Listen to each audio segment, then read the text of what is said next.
either live by the gun or you die by the sword.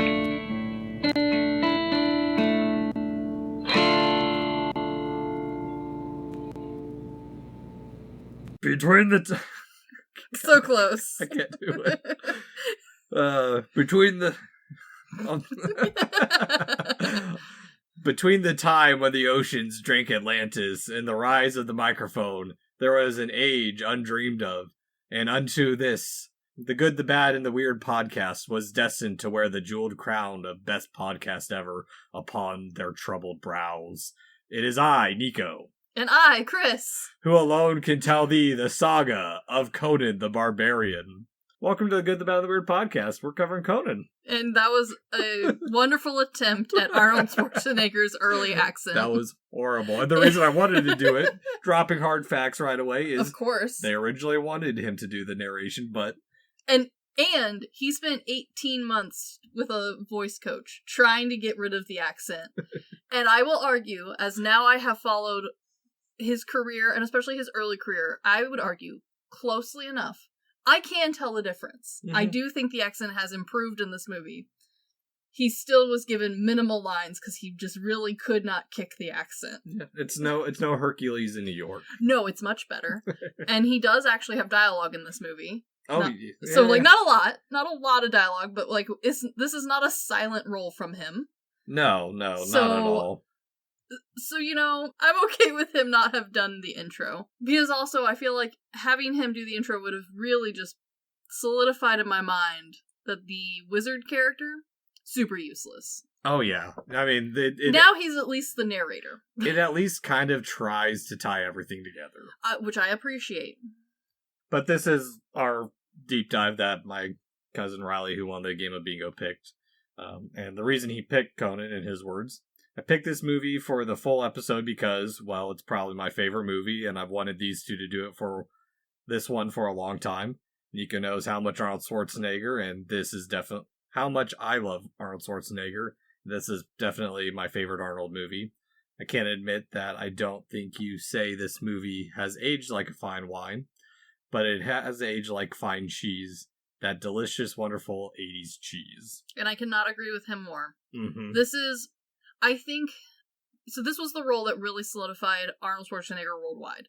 This is what he was known for a long time. This was the one that really broke him out of just kind of the silly stunts that he had been doing in American movies and really made him the star that he then just continued on with for the most of his career. And broke him out of the world of bodybuilding. It definitely did, which is hilarious because that was the whole reason he was picked. Mm-hmm. But I agree, there is an 80s cheese to this, which mostly comes down to the fact that this is Conan.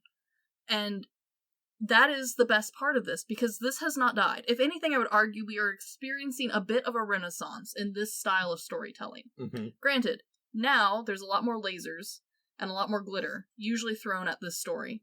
But this style is coming back, and it is something that I am so pleased to see again. Well, I think it's because it comes in waves. Like, if we look at like a lot of the older Sword and Sandal movies, they're very Roman in their storytelling.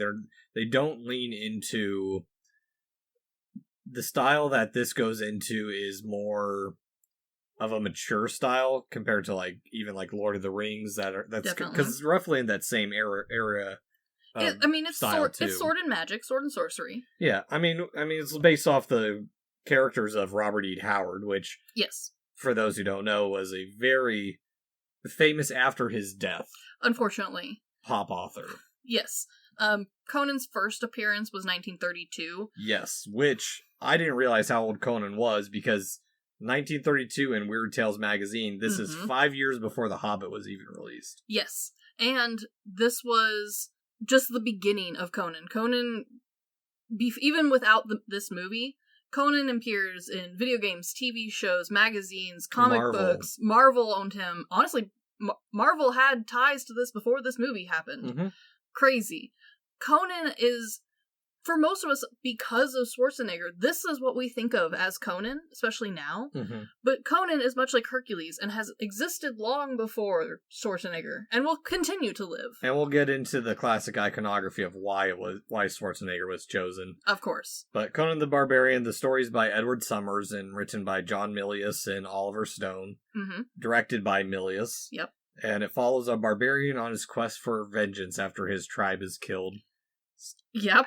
That sums it up as best you can. Very simple story, but it's starring Arnold Schwarzenegger as Conan. Of course. James Earl Jones as Thulsa Doom. Which shocked and pleased me the first time I ever watched this, and now it feels so right. Oh yeah, 100% once you learn more of like the background of what their intention was. Most definitely.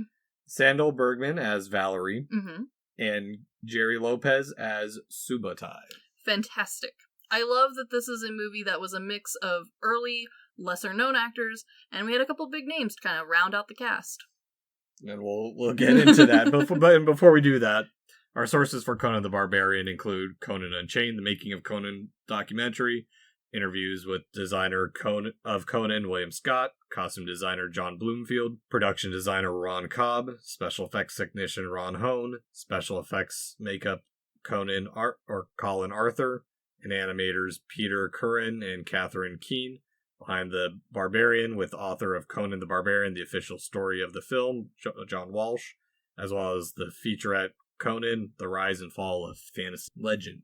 And I know you are a sucker for the Arrow collection, and I usually enjoy a select few, but don't necessarily see the vibe every time. This one, I cannot recommend enough. No. I've always been a fan of Conan. I've always been a fan of Schwarzenegger.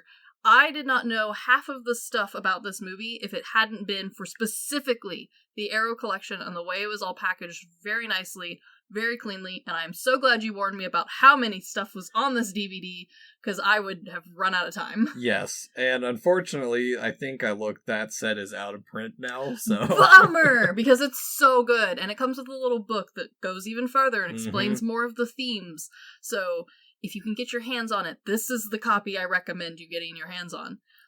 Oh yeah, I mean the loose ones are still there, but definitely the double set's where it's at. Yeah, and honestly, I did attempt to track down some of these interviews, and parts of them are available, and lots of people who have also done deep dives on Conan reference all of these interviews. However, the interviews themselves are a little bit harder to get a hold of, so having them all in the DVD was really nice. But the origin of Conan, I think, is interesting, because I know we said he was first published in 1932. Yes, he was. But I didn't realize that Robert E. Howard was as paranoid as he was, or kind of like the recluse he was, because... oh my goodness, yeah. A man after my own heart, kind of. Yeah, he wrote Conan late at night with visions of Conan forcing him to write, or he would cut off his head. You know what?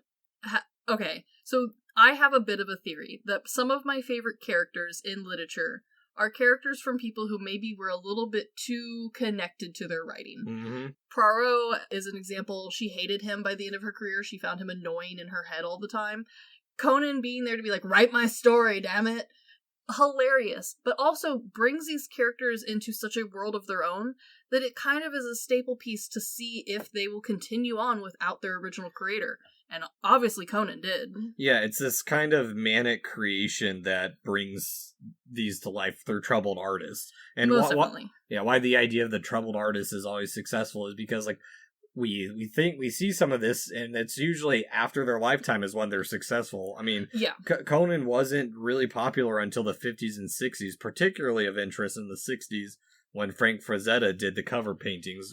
And if you remember, he did Fire and Ice. He's a famous fantasy artist. He's the father of fantasy art. Yeah. Yeah, no, definitely those. And then the books that went along with that art, written by DeCamp and Carter, were really what kicked off, like, this idea of not just, like, Conan, because the iconography of Conan the Barbarian, definitely Frank was a huge influence for, but the story basis of Conan and, like, who he kind of was, those books really helped cornerstone, because he was kind of just a blank character that was filled in. There's a lot of conflicting, like, arguments of, like, what type of Conan is, like, who he is, what sort of morals would he have, what makes Conan Conan. And because there's such this wishy-washy, most people look to the books to make their argument. But Conan is everyone. Conan is all of us, in a way. I think part of it, too, is just the kind of that silent, stoic, kind of like when you play a video game, you're the silent protagonist, and you can put yourself upon Conan. Which is an interesting take, because some people who, when I was doing my research, I always like to find people who love or hate a movie, and there was a lot of people who felt the opposite. They felt that the original Conan was a very literate and well-spoken man who could make his points well, and a lot of that came from the books, because that's how books work. Your character, it's really hard to have a stoic character that's few of words, and then you have to write about them. Yeah. There has to be dialogue somewhere. Well, and I also think it took time for Conan to seep into pop culture, just because the level of violence for something from the 30s to be made onto the silver screen, because before this version, Ray Harryhausen wanted to adapt it, but they didn't, because sword and sorcery genre was seen as a kid's thing, still kind of is at times. Which is also part of the reason why Conan somehow did make it into the children's section, even though this movie should not have. The Conan character does occasionally end up as like a cornerstone of 13 to young kids play figurines. That's right, there is a lot of titties in this movie. There's a lot of titties in this movie. There's also a lot of blood in this movie, which I'll talk about. Enough. They still had to censor it. There's a few beheadings. Yeah. There's more than one, which is maybe too many. Yeah. But I also didn't realize that this movie had gone through a really rough development. I mean, woof, yeah. Talk started 5 years before its release in 1977. Oliver Stone wrote the script to help build interest, and they even went to like Ralph Bakshi and Ridley Scott at some points to get them to direct. Scott couldn't because of Blade Runner. Yep. And then Stone's script was considered too expensive, so when it was bought out by producer Dino De Laurentiis, who, by the way, 84, the year Conan came out, was a great year for him, because he also did Poltergeist and like 5 other horror flicks. Which is good, because there's also the getting the rights to this. It was kind of a long court battle to get this, and cost Delanto a lot of money. Laurentiis. Sorry. But it also caused a lot of rewrites, and the original script was too violent, so Milius was tasked with reimagining it into more of what we have today, albeit even a little less violent with his stuff, because they had to they had to tone it down a little bit for good reason. Which is fair. But I do think they managed to toe the line where this one is definitely violent enough to still appeal, even after all these years, to an adult audience. And also, Laurentiis and Schwarzenegger butted heads right away, and they were even going to find someone new, even though Schwarzenegger had been cast before the project even really took off. They had already paid him. Yeah. They paid him ahead of time to hold his place. He wasn't allowed to do any other similar movie because they knew they were going to make this one. Well, it's because one of the producers, Summers, he saw him pumping iron and wanted to do something with him, and stated, if we didn't have Arnold, we would have to build him, which is a huge thing to do. Which is impossible, because also Arnold lost weight for this role, which is ridiculous to me, because I've seen him previously. That wasn't fat he lost. He thinned down so that he looked more like he had done horseback riding and running and walking, and not just upper bodybuilding. Yeah. Well, and on top of that, they had to rebuild the film around him multiple times because he wasn't a good actor, so they had to hide him behind other good actors. But ended up being such a brilliant move, and eventually did turn him into the great actor that he is. Which led to the recasting of a narrator, because Arnold wasn't a good fit for... No, but he did try. I will give Arnold that. For this movie, Arnold tried so damn hard. When I say he lost weight, he lost muscle weight, and I think it was down like somewhere around the 30-pound mark, which is a lot. For someone like this, that's a lot. Especially if you spent time growing it, because growing it takes even longer. Yeah, I think he did this over the course of like 18 months, and then on top of that, he was trying so damn hard to get rid of the accent, which we've seen the man today. It's still there. It's never going anywhere, but he is at least understandable in this film, which compared to the previous ones he was in is honestly a huge improvement. Not even 3 movies before this, he needed subtitles added to the movie for you to even understand the 2 or 3 lines he would be given.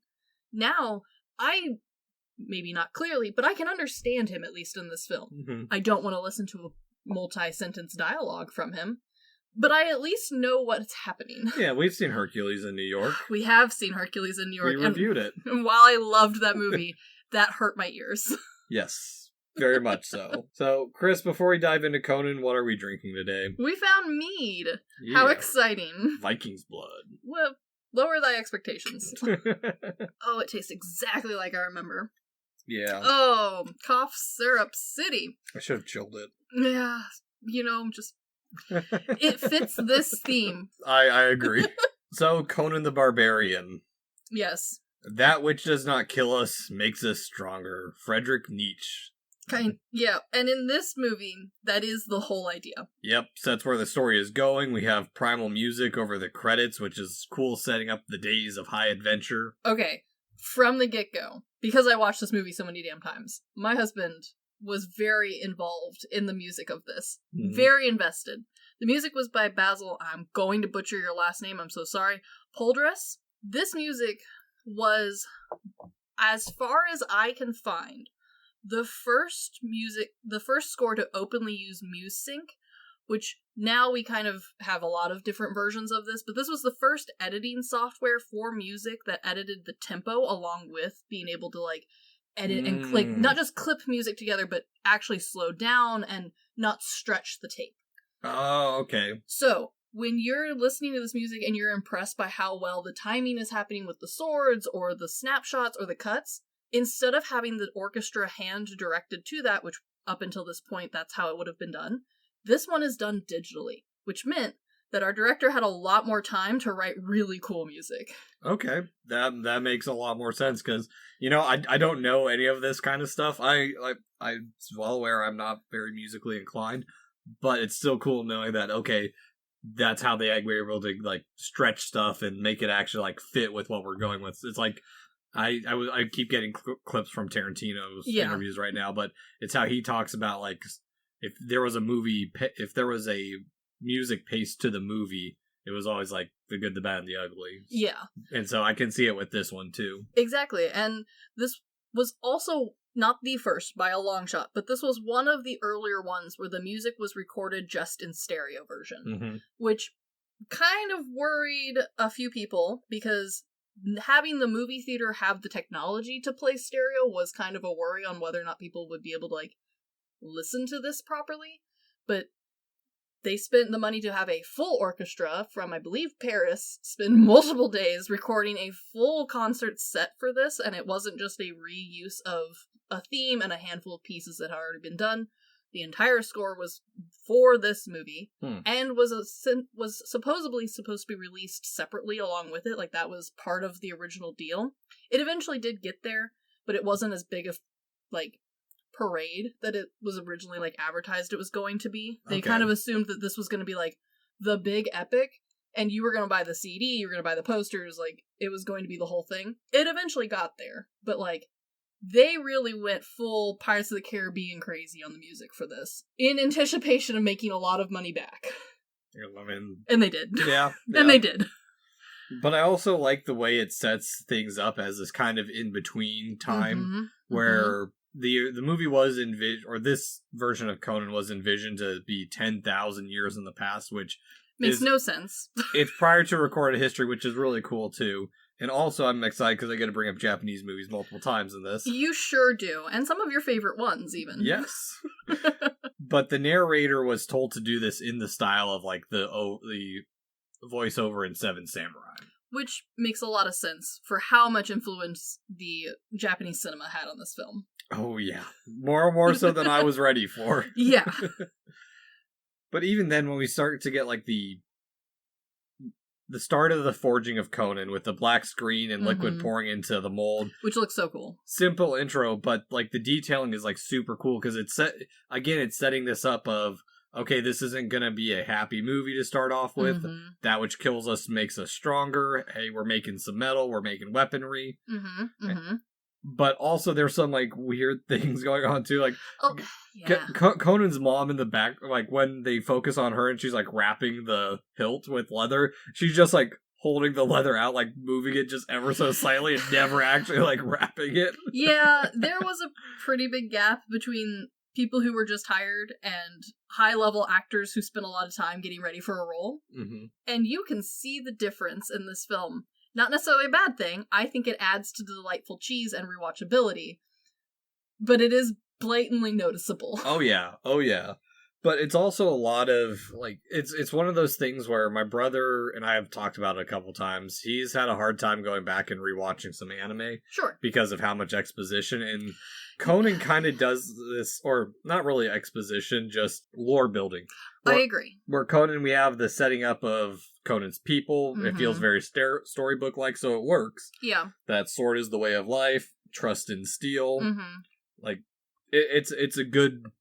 Yeah. Good establishing, like, in like 5 minutes of, like, okay, here's these people, and then immediately we have this build-up of them being raided, and they're just a simple village. And while I know, like, especially if you, like, are either already a fan or something, or you're rewatching, having that build-up is sometimes the worst part of the film, I actually kind of really like it, because, especially now that I've gone down the deep dark hole of Conan, knowing kind of where this Conan is set and what is happening really helps, because again, there's a Conan for every situation, and they are all vastly different. Mm-hmm. So even though this Conan is technically not any of those Conans, but yet all of them combined, having like a real quick synopsis of like, when is this kind of, what version of Conan am I getting? Oh, we're going back, we're doing a little bit of background childhood lore. Cool, got it. Oh, we're kind of in this location. Because again, there's different locations for Conan too. Mm-hmm. So kind of having this as a real quick recap for me was really nice. Well, and immediately too, there's interesting elements. One I do want to point out, one dude in this, his helmet looks like Minda from Twilight Princess. 100%, I'm so glad you said that. But also, the attackers are all in black. Yes. It's setting up the visual difference between the people. Mm-hmm. Conan's people are more tribe-like than the attackers. There's a lot of loincloths in Conan's tribe. The attackers have full heavy armor on. Yep, a lot more ironwork. We're heavy focus on the snake staff and the iconography, as well as it's reflected in the armor. And this is like the same type of detailing that they don't bring it up in the Lord of the Rings in any of the special features, but you can tell that. Yeah, the more you watch Conan, the more you can see how this influenced other fantasy films. Oh, 100%. And part of that is because while, especially now, and we have better resources available to us, we know that there's a lot of pure inspiration and nothing else from other cultures. There was some other cultureness pulled to get this iconography. Granted, it's real loose and it's poorly interpreted, but there is a real life thing that kind of sort of ties to it. But that was the point of it, was to take that iconography from ancient cultures and twist it into something that's unrecognizable, where you can see the underlying tones or the underlying architectural and visual language, but you can't fully identify it because it's not a carbon copy of said culture. Like with Lord of the Rings, it's like, okay, you can very blatantly see it. Yeah. This is England. The hobbits are English people. Mm-hmm. Got it. But no, I do think that is part of the beautiful evolution and why Conan is such a foundational part to the sword and sorcery franchise and like theme, is because you can get more specific, you can get more refined and more detailed versions of it, and they feel totally different. Mm-hmm. They feel like almost two separate like styles in a way. But this one really lays the groundwork for like pick and choose what it is you want to look at, because then you can also move your way over to just action history, like Gladiator style, where it's like, yeah, it's kind of sort of right, but not really. Don't worry about it. We're more interested in the swords and the arms. Yes. And also, the way they focus on Conan's dad's death, compared to all the other deaths in the village, is just like, he has such a brutal end. Yeah. Getting shot and then, or speared, and then the dogs sick on him. I do like the detail of the dogs in armor. That was very nice. Nice little touch. Granted, the breed of dog they picked, okay. They picked the one that was pre-trained and ready for showing, but I'm okay with it. They're cute. People were terrified of the dogs. The dogs actually like bit at people and stuff. Yeah, because they were trained that, like, that's what the dogs were trained for. I'm saying more like, if you this movie does a wonderful job of like completely disregarding the time period they had already set for themselves, and that's what separates them from like a more fine polished version, which is what Lord of the Rings ended up being, right? Yeah. Where like the detail of what horse or what dog would not have been overlooked. This one, they're like, well, Your options for dogs this week who are available for filming are a golden retriever, a Rottweiler, and a Chihuahua. Which one do you want? And they're like, well, none of those dogs fit, so I guess the Rottweiler. Yeah. But even then, like, standing up at the end, what Conan does is it also makes the women in the movie sexy, but powerful. Yes, which is an interesting twist, because this is something that gets reworked later in the franchise. Well, and, like, even... I know I talked about it a little bit at the end of Death Proof, where, like, the women are powerful in the fact that, well, one, she dies, but the way she stands up, there's, like, that power in standing up for your child at the end. And yes. She also doesn't know how, like, I'm sure she knows how to handle the weapon, but she's not ready for Thulsa Doom and his... Well, of course not. Look at him. Oh, Look at him. Yeah, his shocking reveal and, like, his simple... Here's where James Earl Jones is the perfect role for Thulsa Doom. No one else could have done this. It's these simple facial gestures he does that softens him as a character until he turns around and cuts her head off. Exactly. You truly think that she is going to make it. It's so good. Oh, yeah. And just, like, he doesn't even talk. And that's the other interesting thing about Thulsa Doom is that from everyone else we've only seen white people so far. Having a big, strong black guy remove his helmet is so off-putting. And then on top of that, his hair's completely straight. He's got blue eyes. It is such a, like, especially now having listened to the choices and designs behind everyone, it's so clear, like, what sort of, like, self-reflection, I don't want to say self-reflection, but world reflection is happening there. But it's so easy to overlook and just enjoy a movie if you do not feel like deep diving into the terrible economics of a cult. Yeah. Well, that's the thing too. So we haven't even gotten there yet, but but we are getting there. Immediately, he feels mythical and serious, and that's he feels so otherworldly. Yeah. Well, that's the point. Is he was supposed to be the last Atlantean, which kind of. The character is like a combination of a couple of different ones. Strongest definitely pulled from the Atlantean, like, version of Conan. There's a couple of characters who, like, you can kind of see them all squished together, and I don't care. I don't care. Like, I know this did bother originally when this movie came out. I know there was a couple of Conan fans who were bothered that they were not, or fully original characters for, like, this new story, or they were, like, a amalgamation of a couple characters that were, like, too clearly like, oh, that's that and that's that. I don't care because it's been so damn long. And, like, yes, I have now watched a shit ton of Conan's crap.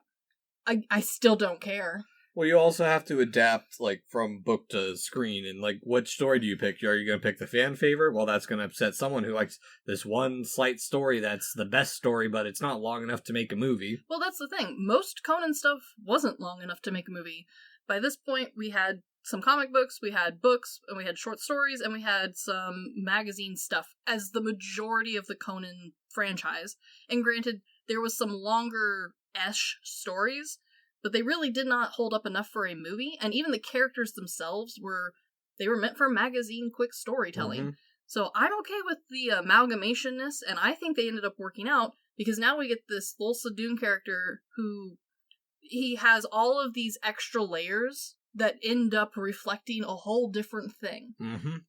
Yeah, completely different. Yeah. And also, just with the killing of the entire village, they're setting up that sad life of Conan. Like, he has nothing to go back to. Yeah. As he's taken north to slavery and the Wheel of Pain. Also, I do want to point out that while they're leaving the village, there's those Celtic, like, guiding stones that we talked about in Brave. Yeah. But also, the little detailing they do is the kids getting dirtier as they walk. There's senseless violence. He's also shackled to the Wheel of Pain by another kid. Yes. And the Wheel of Pain makes no sense. Even inside this own world. The wheel does not seem to do anything. Okay, so I have some thought on that. One, real quick, there is some cool iconography. There is. First off, the wheel is a different style of, like, architecture and different icons that we've seen before.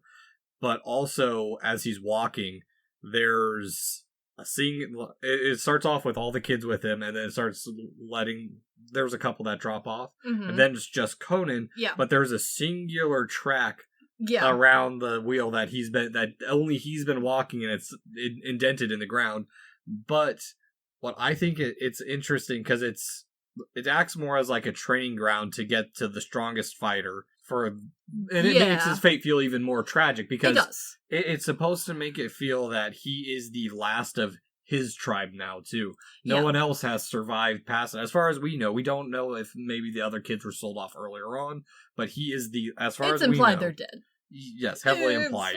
They're probably dead. He's the last of his kind, same as Thulsa Doom is the last of the Atlanteans. And while the wheel doesn't seem to actually do anything other than be hard to push and go in a circle, I would argue that alone actually is kind of smart. One of the other main complaints about Conan was that a lot of people, other than just him not being, like, a smart Conan, which bothered some people, was that, like, original Conan had been built up into almost Hercules-styled character, where he had a strong moral compass, he was still a barbarian, but he had a moral, and he stuck to it very well. This Conan is a slave, and doesn't seem to be bothered by it for a great portion of the beginning of the movie, and I argue that the wheel is the key to that.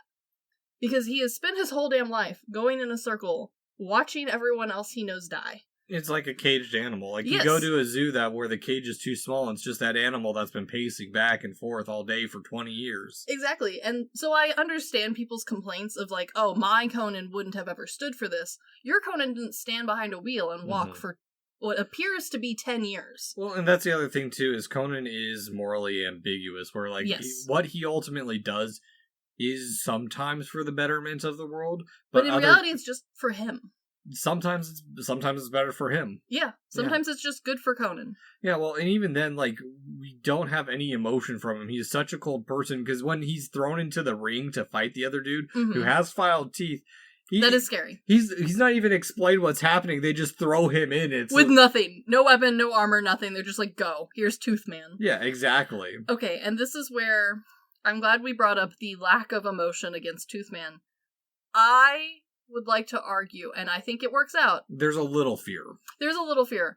I would argue that most of the lack of fear originally came from Arnold's inexperience with acting. Oh, 100%. And it accidentally ended up being that Conan was just Stone Cold Conan. Yeah, well... And it works! It's fine! Well, and it works, too, because he's getting better through killing, through life. He's basically just learning on the job that they kind of threw him into the rapids to see if just seems fine, yeah. Exactly. And I love that, like, the little bit of, like, background we do know of the inside thinking of Conan is that he is a people pleaser, and he's happy that people seem to like him now. Yeah. And if that means beating a man to death, then he'll do it. Yeah, I mean, he finds his purpose in life, and... His purpose in life is to be a caged animal.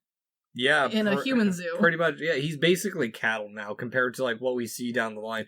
At this point, he has no purpose. He has no direction. Yeah. He is just surviving. And that's like the core of forging someone or a warrior, is just the will to survive. Finding, weeding out the weak that don't have the power or the mental drive to continue on. Yes, and while this part of the movie doesn't jive 100% with the rest of the movie, and so therefore is easily forgotten once you, like, just get through it and you're kind of just thinking about the film, it does close a lot of weird gaps that the second half of the movie kind of leaves open as far as, like, why people are doing anything. Yeah, well, there's also a little bit more depth to him, too, because when he's shipped off to the east and he is bred with the finest of stock. Sure. there is some light compassion that he shows, where while he still goes and does the deeds, it shows that it's giving him that kind of morally gray area, where he at least attempts to cover her up right away, but he still complies with his captors. Yeah, which I do think helped soften this Conan for a lot of people.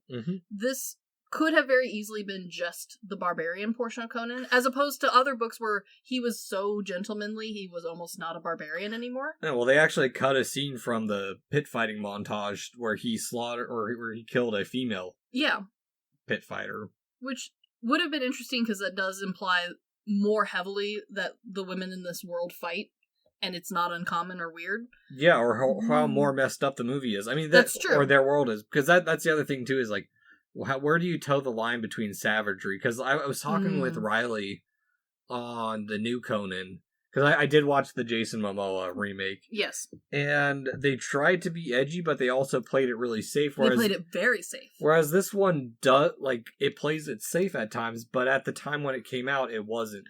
I would argue that they cut the stuff that was too unsafe. Yeah, smashing babies on trees during the raid, yeah. Yeah, which ended up making it just safe enough, whereas I would argue the new one writes to be safe. Mm-hmm. As opposed to cutting the stuff that someone, and some of the stuff in this movie wasn't going to be cut. The only reason they cut it was because test audiences responded poorly. Yeah. So it made it a long way with a lot more in it, which I think, and I know it's not for everyone, it's not every, director's style, but I do think if you're trying to make an edgy movie, you don't write it to be like, oh, well, that's too edgy, we'll go ahead and unwrite that part. You go ahead and write all of it, and then you cut down the parts that people just cannot take. Yeah, or your producer is like, no, you're not doing that. Yeah, or the money won't make you. Yeah.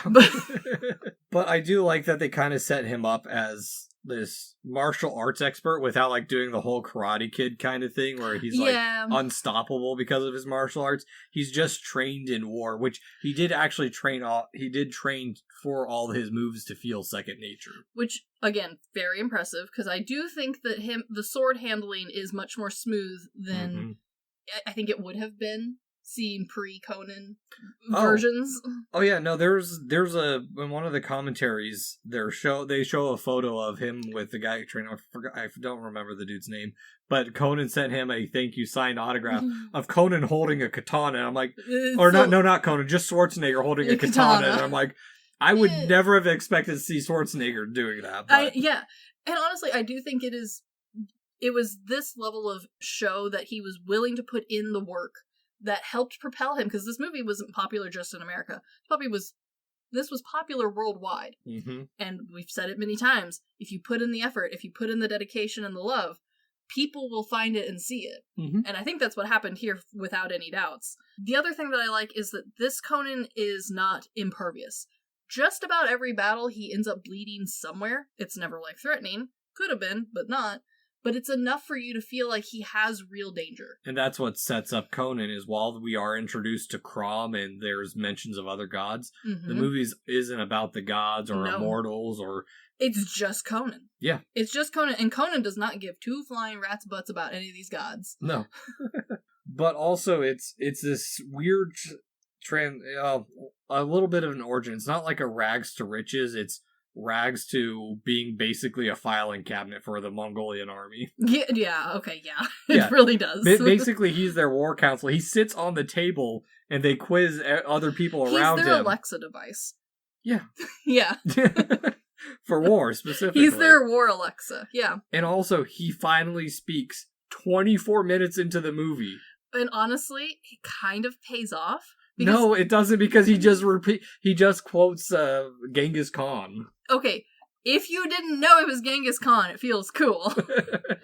No, the reason I feel like it pays off is because I think even if you had watched this originally, Schwarzenegger wasn't unknown. People knew who he was, and they knew what he sounded like. And so getting this far into the movie and giving him decent dialogue, granted, it is not awe-inspiring dialogue by any means. It's essentially the Gettysburg Address, but Genghis Khan. I wouldn't even consider it the Gettysburg Address. It is a good one-liner of war advice. It is. But it is spoken well enough that I didn't need subtitles, even though I know I understand Schwarzenegger well now. I've listened to a lot of Schwarzenegger. I would argue that he sounds distinct enough to be main character material, but I can still understand him, and it felt like a payoff, because it felt like I was really hoping that that's what was going to happen. And I kind of feel like the original audience kind of got that relief too, because we had seen him in other films. He wasn't a nobody. People knew what he sounded like. He was all over the press. He was not a shy man, but most of us were like, oh, he's going to star in this movie. That might be a problem. Yeah. Well, and Milia says that, that's still one of, the jokes or one of the comedic things is people still find, his delivery of that line is so straightforward and not really well delivered. It's just very flat. It is not well delivered, but it is clear and understandable. And for this time, I will take that as a win. Yeah. Especially because the interviews that he had been doing previous to this, especially listening to the original ones, Jesus Christ, I don't know how anyone knew what was happening. Yeah. This was understandable. I'll take it. This gives me hope for the rest of the film that we might get something decent. You know? Yeah, it sets the standard of like he's the background character or background speaker, even though he has the main role. Yes. Yeah. Yeah. But then his leader or his owner sets him free, which sure. I think there's a couple things here. One, it's to keep the story going. It is 100%. But I think it's also this slight act of compassion, as like kind of seeing that hey, Conan's wasted on just being basically Alexa for the Mongol army. It is implied that this is the greatest act of kindness he's experienced since childhood. Mm-hmm. Which is saying something, because his childhood sucked. Yeah, but I think there's also a little bit of fear mixed in where Conan's becoming a little too strong, too important compared to himself. That's true, especially when you look at the comparisons to like the real world stuff that some of these characters are based off of. Mm-hmm. Letting that fear build as far as like, well, I can't have my representation of the second in command to the Mongolian army, who's quoting the leader of the Mongolian army. I can't have him turn on me. He needs to go off and fend for himself. Well, and it also shows a little bit of weakness in Conan. So far we've seen him just taking win after win after win. True. Now he's running from wolves. Like, he's not the strongest person. It gives him a little bit of weakness to grow still. Yes. And also, I love the sword and sorcery franchise. With my whole heart, I am a big fan. One of my main complaints is usually, while fun and entertaining, the main male protagonist is usually on the verge of immortal. There's nothing that can touch him. Maybe he bleeds a little bit. He fails only really in love, and maybe a witty poem. Cool. And this version, I like that he is scared of wolves. He is not super confident in the dark. Yeah. He has to run away. Yeah, well, it also builds, it gives him the ability to start seeing more of the world and showing us more of the world as Conan's exploring it when he falls in the Atlantean tombs, which shows previously advanced civilizations, which is a nice touch because while to us it feels primitive, from what we've seen of Conan's people and the world around him in that age. Yeah, very stone to iron age. It feels advanced. Yes. Oh, yeah. And also it makes me think of the Numenorian ruins in Lord of the Rings, and also in Fire and Ice when we see there's more ancient civilizations that have been overgrown and forgotten. And granted, this is a tomb, but it's still a forgotten tomb. And this idea of lost technology is one that is a cornerstone piece to this sort of movie. This theme of and I honestly think that part of it came from this misunderstanding of what we lost during the Dark Ages. It's less we lost unless we stopped caring. But this idea that you can lose advancement. There is a way to go backwards in ability as a human species. This is one of those interesting parts where they tie it in so nicely so that way later on when we have payoff for someone is interested in this, that means they're better than others. That's why they have this advantage. There's already this tie through where you can kind of see it coming, whereas honestly a lot of other movies of this genre don't bother to do that, and they just kind of surprise you where you're oh, surprise, the Mayans are really advanced in this world, and you're oh, okay. Didn't explain any of that, but alright.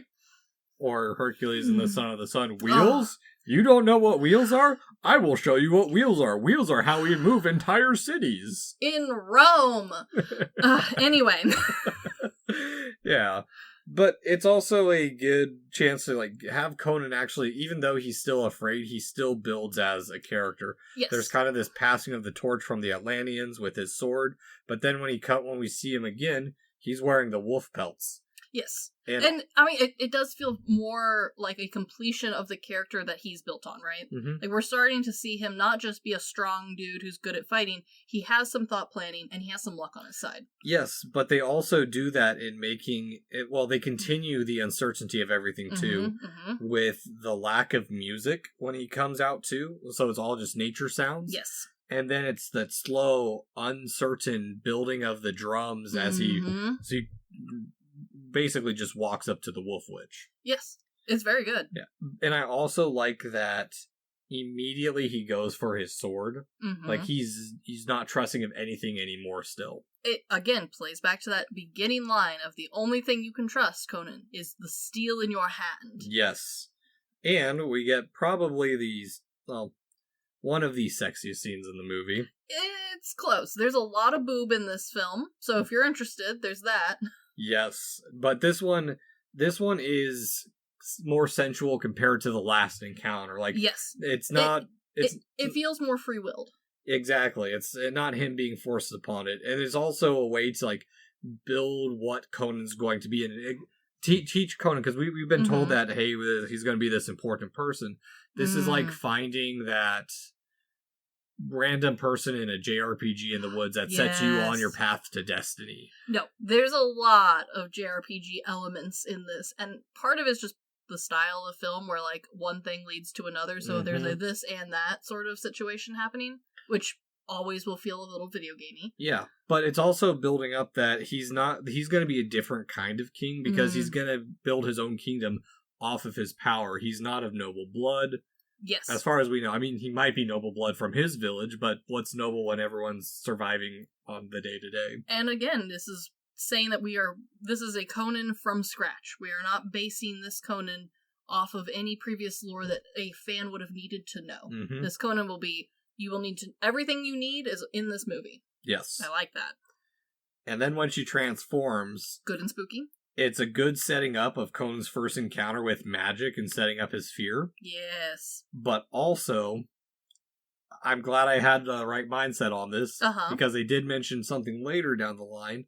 I feel this was heavily inspired from Quaiden. I do, too. I'm glad you spotted it. When it goes full blue, it's like the Yuki Onna. And then on top of that, the hair's attacking him. Yes. So it's like, it's that nice blend of, like, Japanese style yokai that unless you know about it, you're not going to connect the dots.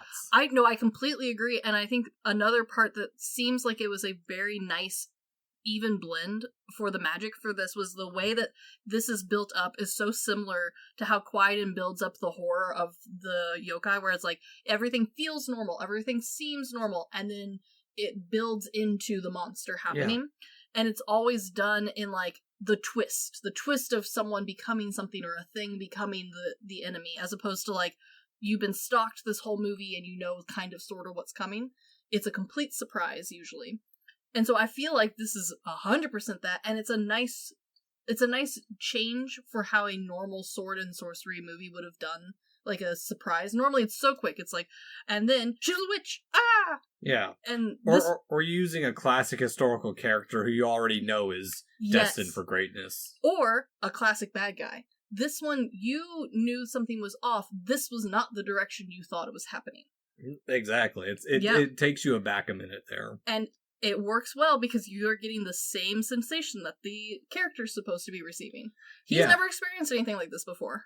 I do kind of wonder a little bit, too, of Conan's influences on other stuff. Oh, for sure. Because this is very similar to similar enough to the opening panels of Berserk. Yes, it is. Yes, it is. So I do wonder if there's like that kind of cross culture. Granted, I haven't done a whole lot of like the influences into Berserk, but well, I would argue that there's some at least very obvious ties. One of which being massive pecs. Yeah, massive pecs, lots of titties. Lots of titties. And honestly, even though Schwarzenegger was by no means the only bodybuilder, he was uniquely shaped enough that people are like, you know what? That's Hercules. He can't speak, but that's him. He can fight a bear in Central Park. God, I hate that scene. Yeah. But I do like that there's also that bit where he's like, Crom, where it's like, okay, my God's looking out for me. It's that little bit of religious aspect to it that doesn't permeate throughout the rest of the movie, because it's his lack of faith that I think builds up for like the later half of the movie. I agree, and I also think that it kind of is a little bit of a reflection of like he is the last one to be worshiping this god. Everyone else has moved on to later snake people. Like later in this movie it's snake people. He's kind of the only one left with this old religion. Kind of, like in a way. Yeah, I can see that, because I mean we get a little comparison of that when he does meet some dude just shackled next to the hut, which... yeah, hi. Well, okay, so this is Subutai. And here's the thing. I love Subutai. the comedy that's like not really present in the movie, but Subutai had to sit there chained to the wall listening to their passion while starving and trying to fight off wolves because all he's asking is for food so that way he might be able to fight the wolves on a full belly. Yeah. And like he's also been here a good long while. Yeah, so no, exactly. So like he's like, oh, another one. Dang it. How did she hide him? Like, because it's not he's like on the back of the building. No, he's just like kind of around the corner. Like he's not even trying to be found either. No. He's not like, hey yo, she's a bad guy. Yeah, or did she even... she had to have done it, but... I mean, the wolves didn't do it. Yeah. But it's a way to give Conan a companion. And a human like reflection. Mm-hmm. Because Conan, and especially this version of Conan, has to be the most stoic version of himself. This character lets him grieve and be happy and experience life without the character itself doing it. He's the hero's reflection. Yeah, that's a good way to put it. Because he's the one who has seen the world. He's kind of Conan's guide right now. And this character dynamic, this, like, double doer, and honestly, I kind of like that this character is not a babbling idiot, because normally this character is the babbling stupid friend, who, like, its sole purpose is to annoy the main character into being happy. But this dynamic sort of situation is something that carried over, and I think improved the versions that came later in this, like, genre of movie. Because up until this point, most of the versions I see of, like, the hero and his idiot sidekick are hero and idiot sidekick. Whereas this time we get a decent sidekick who's able to fend for himself for the most part. He's not really that annoying. I would argue he's not annoying at all. And he has his own full life and basis to, like, let you explore and enjoy, as opposed to just being like, I'm an orphan peasant kid, the guy found in the woods, and I follow him mercilessly. Yeah, well, it's also the little bits of, like, how they help build him as well as being an outsider, is that when they do get to the first, quote-unquote, actual city we've seen, because so far we've just seen huts, is he's like, they call it civilization. It's ancient and wicked. Yes. And it shows that he's also an outsider. He's not someone who lives in the city. He feels like a wanderer, like Conan right now. Definitely. Also, fun little fact, his name is based off of one of General Khan's main generals. Oh, nice. Yeah. Well, and they're also building off history a little bit too. Like, then they're talking about their gods. Conan is like, I worship Crom. We've talked about Crom. Or Crom Kruk. Mm-hmm. And then also he brings up Valhalla, which two different mythologies, but like kind of just smush them all together. But that's the nice thing of like the interesting thing of where Conan has these like two different two different belief systems. True. And just showing how like belief systems can split up, where like Valhalla might not have continued, but Crom Kruk did. Yeah, I also like that this kind of does solidify that, like, oh, I know these names, I know some of these things, they don't go together, but because they are so lightly played upon, it's not really a important world-building understanding of, like, why some of the worlds and lores and myths of the real world have seeped into this one. It's not important, it just, you feel like you know just enough to appreciate, like, oh, that's the name of a god. He's somewhere over in this kind of general region, I guess. You don't need to know any more. Yeah, well, and setting up Subatai's god is the god of the skies. Mm-hmm. So, of course, he's better than your god because he's over your god. He's taller, yeah. Exactly. Invader Zim logic. I barely remember that. The tallest ones rule. Alright. That's their whole system of government. Nice. But I do like when we're in the city, it's this bit of fish out of water moment where it's dense, full of life compared to like what we've seen, but it's still dirty and lived in. The architecture's stiffer because it's made of stone. It's more permanent than the huts we've seen. And then also there's these little buildings of like Conan asking about swords. So it's like he's hunting for his father's sword, it feels like. It does feel a little bit Six-Fingered Man-esque. And it's a good way to set... It's the next step in giving up where to go, because Subutai led him to the civilization, but Subutai doesn't know anything about the cult, so they have to be told about the cult of Set and how it's spreading its influence. And I do like that they set that one line in it where it was just another snake cult not too long ago. That's true. I do like that, because for those who haven't seen the movie, The snake cult is a direct version of the Jim Jones cult, People's Temple. Yeah. It's a pretty direct one-to-one comparison. They pulled a couple others, but it's very Jim Jonesy. Which, honestly, in their defense, a little hard to not be, because at the time, it was kind of just him. Yeah. And also, it wasn't that long before this movie was written, so, like, fresh in people's minds. Mm-hmm. But I also do like in this scene them getting high on Black Lotus. Yeah. And then I remember the first time I watched Conan the Barbarian, Mm-hmm. because going back, I probably hadn't seen this movie, but I'd seen Conan the Destroyer, the much more family-friendly one. Yes, the one that most kids watched. But when he punches the camel and it has the slow fall down, it was just, I'm watching this and I'm like, what the fuck is this movie? That was one of 5 scenes my husband watched because he was playing his game, and I go, he punched a camel, backed it up, and made him watch it, because it's maybe the best piece of cinema I've seen all year. But even though it's comedic, it does serve a purpose because it shows that they're more violent than the people in the world, in the city. And also, that Conan's reaction to something new is to punch it. Yeah. Weird horse, punch it. Has he seen a horse before? He has seen horses before. They killed his mother and father.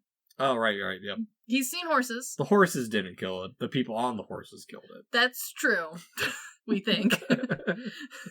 But it's also, again, it's just a way to push the movie forward, too. It gives them, hey, we gotta go do our mission now, while they're probably still high on Black Lotus. You know what? We really don't know. No but idea. It's fun to assume. But I love that, like, when they do meet Valerie, because she comes out from the shadows, they're all cautious. Of course. I love just this feels like a D&D campaign. Oh, 100%. Because there is no scouting. They just straight up climb the tower in full light. Like, not even like in the shadows. Like, there is a spotlight basically on them. Watching Valerie, she had done acting before, the actress who did her before, she had done some acting before, but she was a fairly new actress. Nothing big, really. A lot of side things, a lot of smaller things. I mean, she was big-ish. She had been in All That Jazz, and that's why she was chosen to begin with. Yeah, that was kind of it. Yeah, still, she was in Xanadu. Yeah. The difference between her and some of the other talent that was available. But I think it worked because she acted with the mindset of the pretty girl, which is what she had played previously. And I think it kind of worked because it adds a little bit of a humor to her sneaking around in broad daylight. Because she sneaks almost sillily. Like, she lightly hides behind pillars and behind boulders and wells. Yeah. Well, and she's also tall for a woman, so... She is. And, like, it's not a diss, because she went on to be a very good actress and play in a lot of stuff. It's just interesting that, like, especially compared to some of the other cast who acted in the much more traditional sense, her acting had always been more of the over-the-caricature female versions of stuff. Very feminine, very over the top.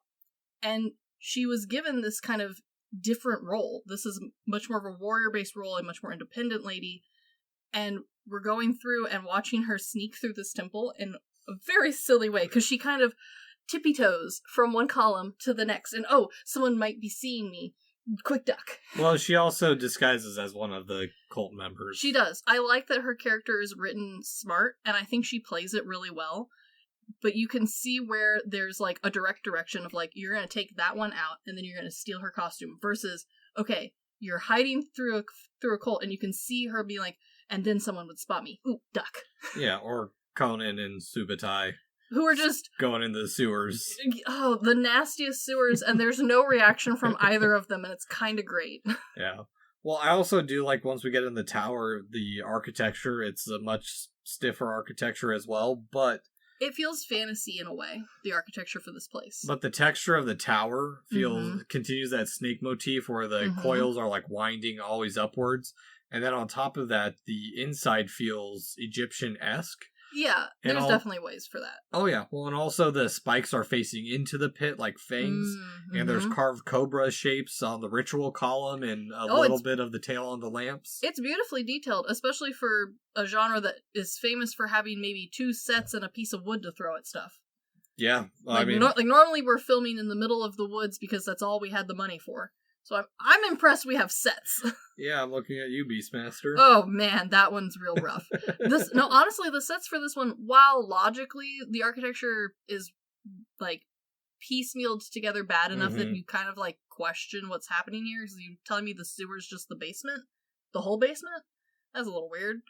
But like at the same time, it does feel D&D enough, it feels video game enough that like you just kind of go, well, yeah, everything's connected, and like you got plenty of snake motifs, the walls are textured. This is a pretty big set. I do like the middle like peninsula for the sacrifice lady to stand on and like be all dramatic on. Yep. That was really cool. The lighting was pretty good. Oh yeah, well it's also, it also kind of sets up the cult of like they've grown in power where they have a full structure. And then when we finally get the name Thulsa Doom, yes, it works so well because like it's even though like his name is Thulsa Doom, it's a little silly, but I kind of like it. Yeah, it's better than like in Final Fantasy X Death. That's true, and also like everyone else is named something a little silly, so like Thulsa Doom kind of feels like a title and not really a name. Yeah, actually, yeah, that's a good way to put it. Where like once you get that high as a cult leader, you don't go by your cult leader. Yeah, you're not Jim anymore. Yeah, you're the Great Divine whatever or something. You're Thulsa Doom. Yeah, exactly. Yeah. But also, I do like the symbolism of like the Ouroboros, poetic in its cycle of violence that is Conan the Barbarian. Very true. And then, what do you think of the giant snake? Okay.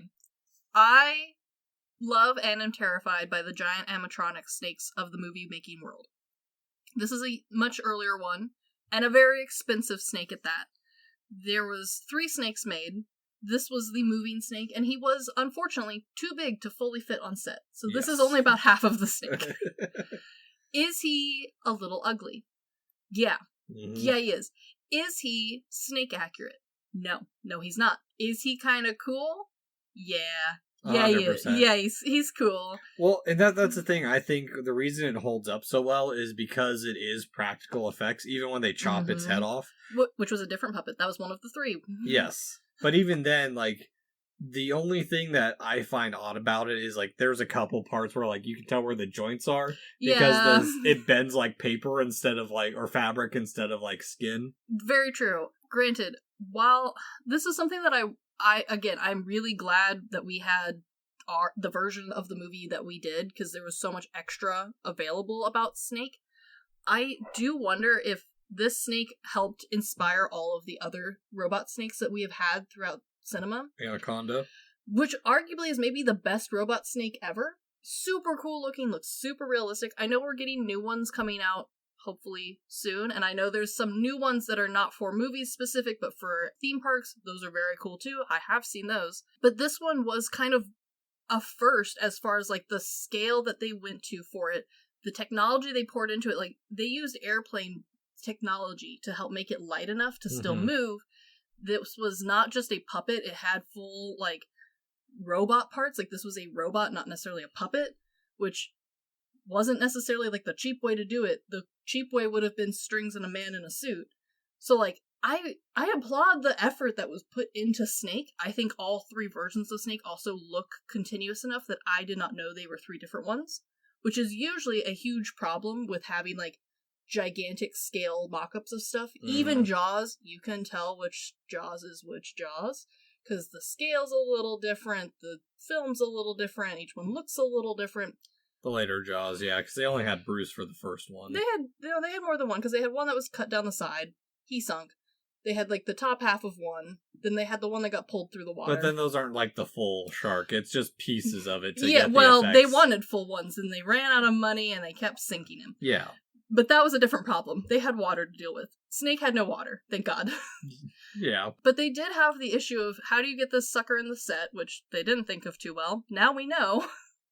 But we also have two different angles of Snake we needed. We needed to have one that could have a sword pierce through its head, and one that its whole head comes off. Yeah.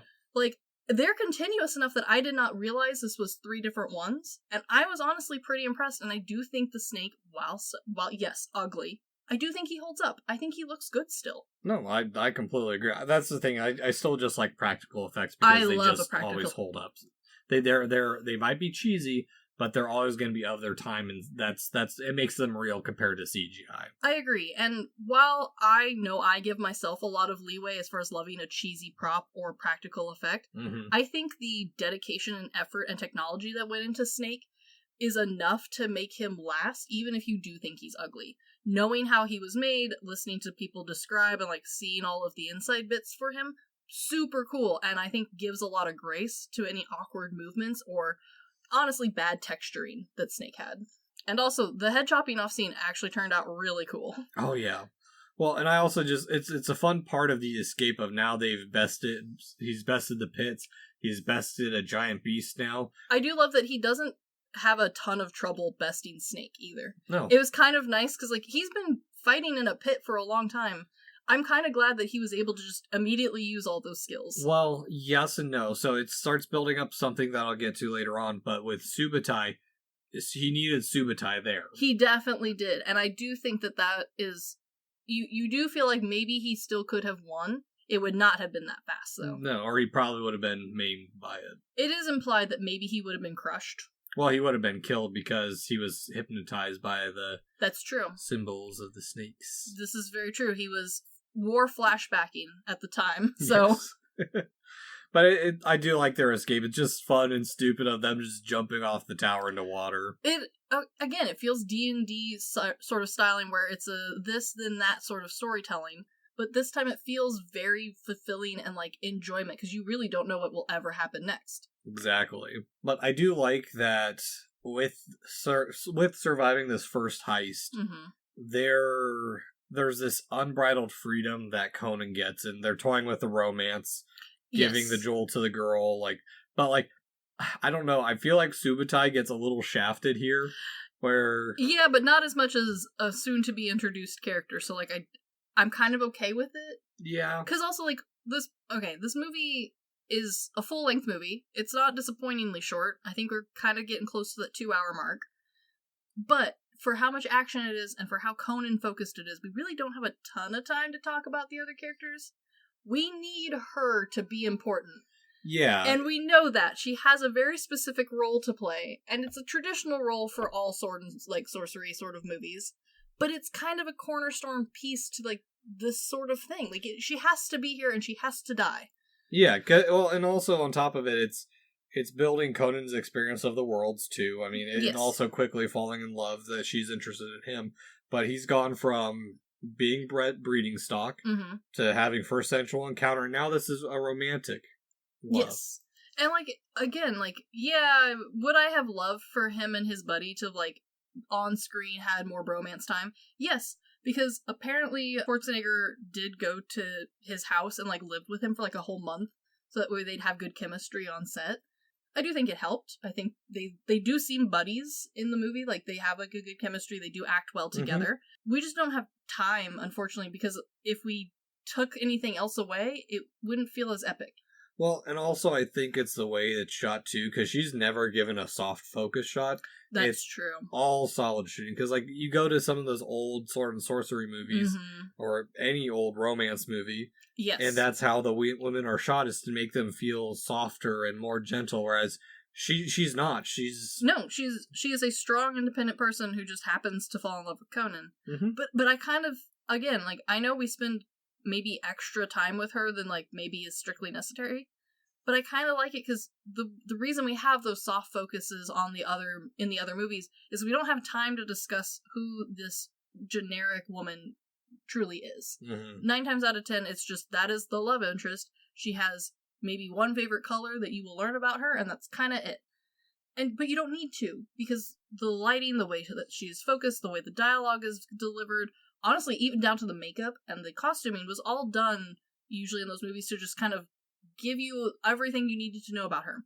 This character, we need her to be more than that, because otherwise she would not fit in with what Conan sees as a worthy equal. Exactly. Well, they went on the quest, the little heist together. Exactly. But I also like this moment too, because it shows that another weakness of Conan in his lack of knowledge of the world is that they're kind of free, but they've been living it up so long because they're not truly free, because powerful eyes are set on them by King Orsic, who I do like that he's like, you guys are the only crazy group of adventurers I know to go, and so like, here, I'll send you on a rescue mission for my daughter. I do appreciate that. I also love that, like, this movie does a great job of pre-setting up this idea that the only free man is a king, and yet then we are given a king who admits that he is not free because he is a king. Well, it's a way of showing that power wears away with time. And because spoilers, Conan was originally thought of a trilogy, it would have been a nice foreshadowing of what Conan's future could have been. Oh, definitely. But in this movie, it ends up serving more as a warning of greed, because he's like, here, have as much as you want. It means nothing to me now in my age. Like, I did basically what you're doing.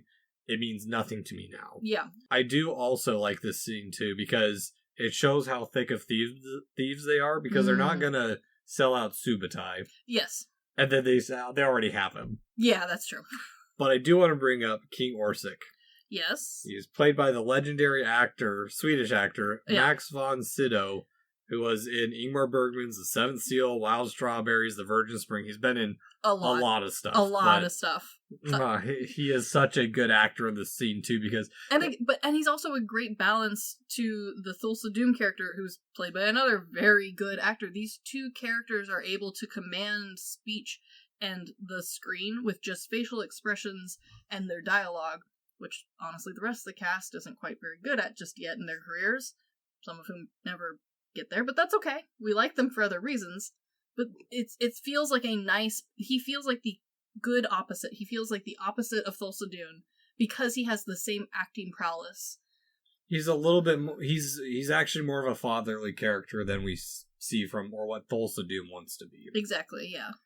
But it's also a bit to give a little bit of reprieve for Valerie and give her the chance to actually shine, because she's also seeking greater physical comforts. She's also a kindred spirit with Conan.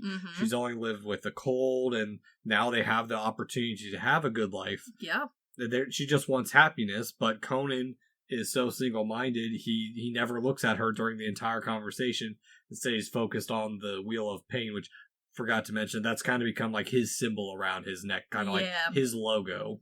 Which, ironic, but yeah. His Nike swoosh. Yeah. It's a little bulky, but you know what? We'll go with it. Yeah. But what I like about it, too, is it gives, while she's wanting that, it gives a emotional reason for Conan to set off on his own. Yeah.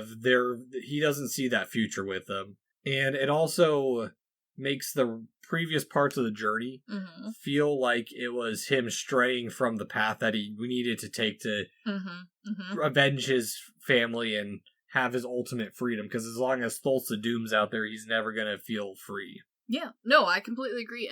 It does help motivate the audience to, like, let Conan continue on this adventure.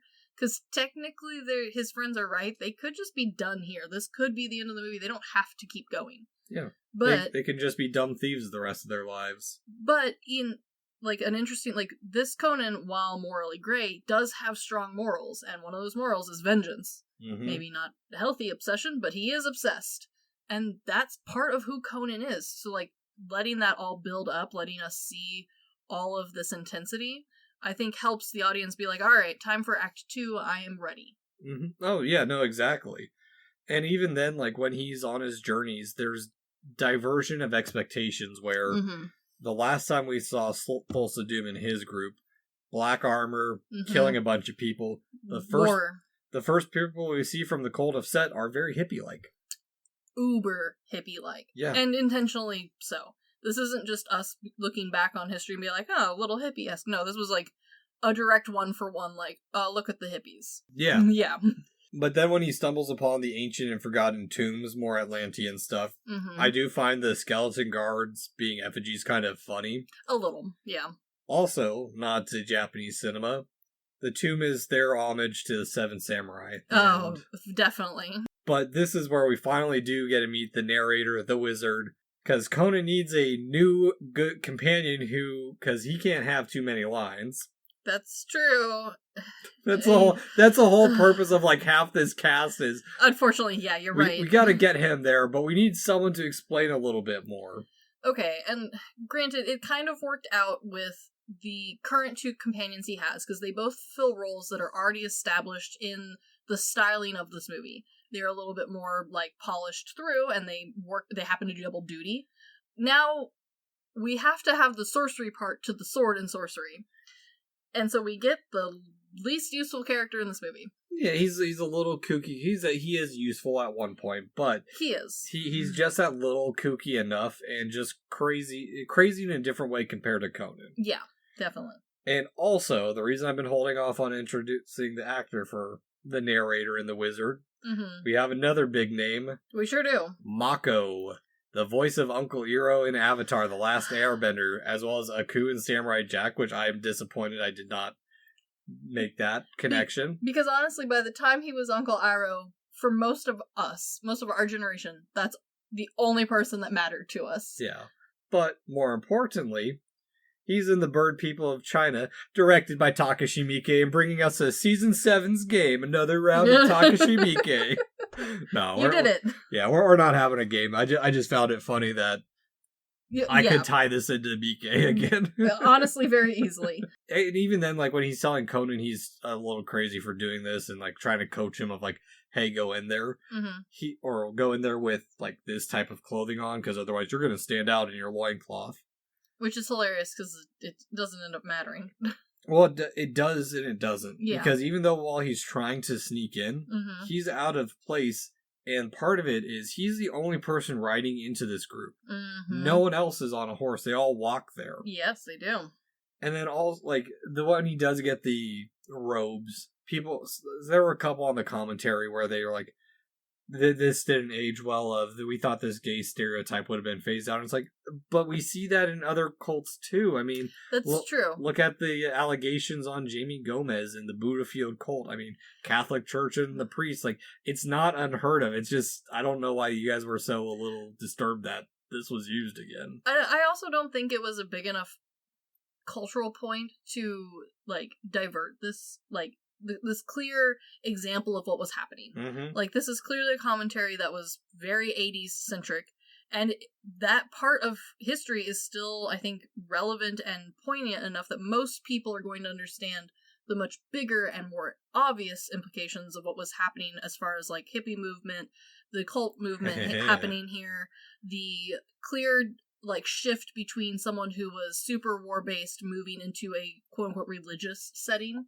and also the hyper-religious figures of the 80s that was then heavily criticized, especially TV televists. Yeah, Shinrikyo in Japan. Yeah, like, there is enough happening in this movie that it, like, when you want to dissect it, there's enough cultural talking points riddled into this movie that I don't necessarily think that they needed to worry about one that was put in and honestly not done in a mean-spirited way. It was done in the same level of commentate that the rest of the movie has. Yeah, it was a higher level member trying to take advantage of a new recruit, basically. Yeah, like a new initiate. Like, the way that it is handled is not done in such a poor-tasted way that, like, it ruins anything. In fact, I think it proves the rest of the concepts equally in the same movie. So, like, I know they were worried about it in the commentary. I'm not, because we're about to immediately jump into a suicide death. So, like, yeah, I think we got bigger problems to worry about. Yeah, well, it's also, they continue Conan being out of place even with the robes because he's not following the group. No, and he does a lot of staring. Yeah. Man cannot keep his eyes to himself. Wandering the compound, like, it's... And it's not even like a, oh, I'm lost sort of staring. It's like a, wow, look at all this brand new stuff. Yeah, tourism level staring. Yeah, and then when Thulsa Doom's talking, I love his double meaning in the I see you. Yeah, it's good. Yeah. Which, also, the architecture in this is pretty solid, too. Snake banisters. We continue to see the snake motif everywhere. Definitely. And when they do beat the shit out of Conan, because of course they do.